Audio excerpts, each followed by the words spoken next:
বিদ্যাসিনা মিমের মতো ইয়ারিংটা কার কার লাগে ইনবক্স করো।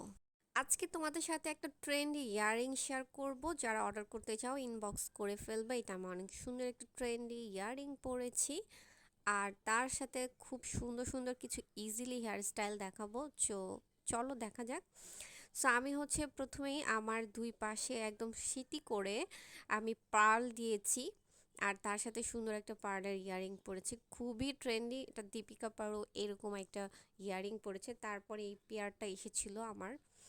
তারপর আমি চুলটাকে রাবার দিয়ে সুন্দর করে বেঁধে নিয়েছি। এটা তোমরা ওয়েস্টার্নের সাথে ক্যারি করতে পারবা, চুলটাকে বান করে আর সামনে একটু চুল ছেড়ে আর পাল দিলে খুবই সুন্দর একটা ওয়েস্টার্ন টাইপ লুক। আর পিছনে চাইলে কার্লি করতে পারো অথবা স্ট্রেট করতে পারো, বার্নের মধ্যে যেটা আর কি সুন্দর হয়।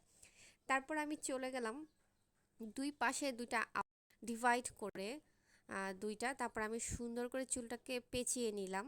পেঁচিয়ে আমি ঘুরিয়ে একদম কাটা ব্যান্ড দিয়ে এটাকে সেট আপ করে দিচ্ছি একদমই খুব ইজিলি। এবং এটা ছোট চুলেও সুন্দরভাবে করা যায়, এটা কোনো ব্যাপারই না। কাটা দিয়ে খুব সুন্দর করে সেট আপ করে নিচ্ছি। আর যেহেতু পার্লের অর্নামেন্টস আমি পার্ল সেট আপ করেছি, আমি পার্লের একটা সুন্দর ব্যান্ড এটা আমি আমার মাথায় সেট আপ করে নিলাম, জাস্ট ইউ ক্যান সি।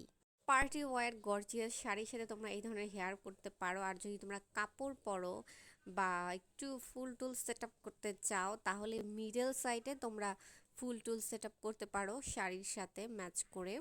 এটা ট্রেন্ডি ইয়াররিংসটার প্রাইস কত কমেন্ট করতে পারো।